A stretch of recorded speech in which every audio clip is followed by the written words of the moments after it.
اعرف ناس كتير في مجال الجرافيك قعدت شهور تتعلم وفي الاخر ما استخدمتش غير 10% بس من اللي اتعلمته.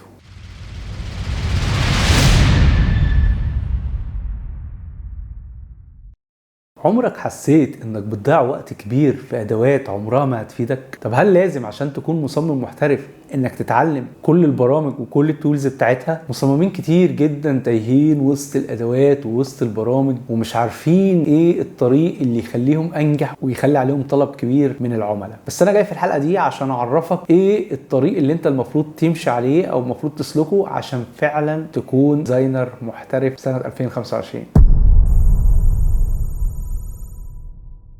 المصمم الذكي هو اللي بيتعلم الادوات اللي هتخدم شغله. يعني مثلا لو انت عايز تشتغل في تصميمات السوشيال ميديا فبتركز جدا على الفوتوشوب وبيكون تركيزك الاكبر في التولز بتاعته على الادوات الخاصة بعمليات الدمج. ولو مثلا عايز تشتغل في مجال زي الادفرتايزنج والبراندنج فهتحتاج ان انت تتعلم برنامج زي الستريتور، وهتلاقي فيه ادوات معينة زي الباث فايندر وزي اداة الشيب بيلدر واداة تانية زي البين تول، هم دول اللي عليهم ضغط كبير في البرنامج وهتلاقي دايما اغلب الوقت انت بتستخدمهم. فانا بنصحك لو انت داخل مجال الجرافيك وعايز تتعلم ومش عارف انت عايز تتعلم ايه، فابدأ الأول اتفرج على المحترفين. لما تعرف هم بيشتغلوا على برامج ايه والخطوات اللي بيمشوا عليها هتلاقي نفسك انت عارف انت عايز تتعلم ايه بالظبط. وعلشان تعرف ايه البرامج او التولز اللي انت فعلا محتاج تتعلمها لازم تعرف يعني ايه ورك فلو.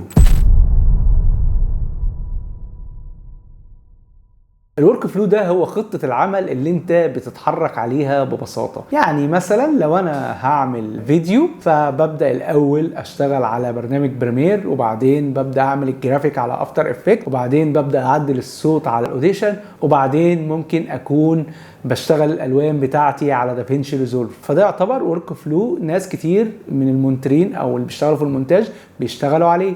طب لو احنا بنتكلم على الجزء الخاص بالجرافيك وال2 دي هتلاقي ان الورك فلو الخاص بتصميمات السوشيال ميديا بسيط جدا، ان انت بس تكون متعلم برنامج واحد زي برنامج الفوتوشوب. طب افرض انت حبيت تخش في عمليات الطباعه هتلاقي ان في ورك فلو ما بين برنامج الفوتوشوب والإليستريتور، علشان انواع كتير من المطبوعات اللي بتكون محتاجه برنامج زي إليستريتور بشكل كبير. واحد تاني مثلا يجي يكون بيشتغل انيميشن هيلاقي نفسه ان هو شغال على الافتر افكت، وممكن يكون بيعمل الساوند ديزاين بتاعه على ادوبي بريمير. فلازم تكون عارف ان الورك فلو مهم جدا ان انت تعرفه لو انت ناوي تتعلم الورك فلو بتاع الشغلانه اللي انت عايز تشتغلها.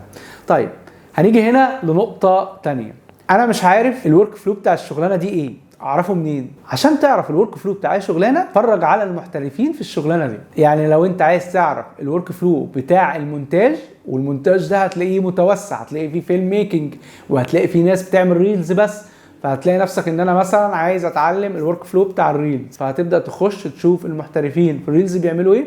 هتلاقي يقول ان هو مثلا بيستخدم برنامج بريمير بنسبه 100%، وهتلاقي ان هو بيعمل جزء معين على افتر افكت، فهيكون ده بالظبط هو اللي انت محتاج تتعلمه. لو انت مثلا داخل مجال زي السوشيال ميديا فهتلاقي الورك فلو بتاعه ممكن يكون ابسط شويه ويكون معتمد على برنامج واحد او اتنين بالكتير. فدايما تابع واتفرج، والمعلومات دلوقتي بقت كتيره وببلاش. فخش على اليوتيوب مثلا وشوف المجال اللي انت حابه وحابب تتخصص فيه، وتابع شغل المحترفين في التخصص ده ماشي ازاي وايه الخطوات اللي كلهم متشاركين فيها. هتلاقي ان اغلب مثلا الناس اللي بتشتغل في المونتاج الخطوات بتاعتهم ثابته. هتلاقي اغلب الناس اللي بتشتغل في الويب ديزاين او السوشيال ميديا ديزاين او المطبوعات كل تخصص من دول هتلاقي دايما الورك فلو بتاعه ثابت، ما عدا ممكن تلاقي ان في تريكات بسيطه او في اختلافات بسيطه ما بين حد والتاني، ان هو مزود برنامج او مزود تريكايه معينه بيعملها في البروجكت اللي هو شغال عليه عشان يتميز شويه. وده هتكون انت مش محتاج تعرفه في البدايه خالص، انت محتاج تعرف الورك فلو العاديه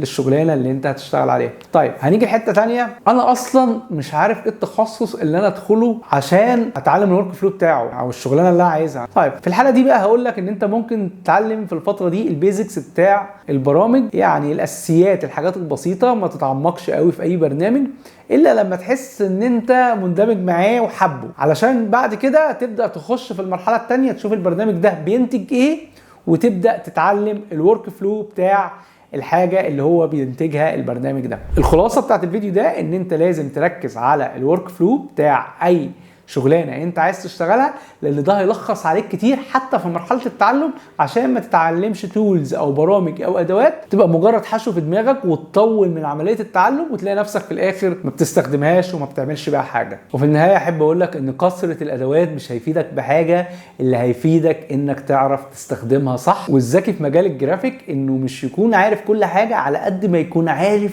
ايه بالظبط اللي بيخدم شغله ويتقنه بشكل كويس جدا ويكون مختلف فيه عن باقي المصممين. ولو وصلت لحد هنا احب اشكرك جدا، ولو الحلقه عجبتك ما تنساش تعمل لايك وسبسكرايب وتفعل زر الجرس عشان توصلك الحلقات الجديده. ومستني تعليقاتكم وتكتبوا لي فيها ايه الحاجات اللي انتوا عايزين تعرفوها بالظبط، عشان اعرف الوقت ده فيه تشتيت كبير وفيه زحمه كتيره والناس تايهه ومش عارفه تعمل ايه بالظبط. فاكتبوا لي تحت في الكومنتات ايه المشاكل اللي عايزين نعمل عليها حلقات، واستنونا الحلقه الجايه ان شاء الله. سلام.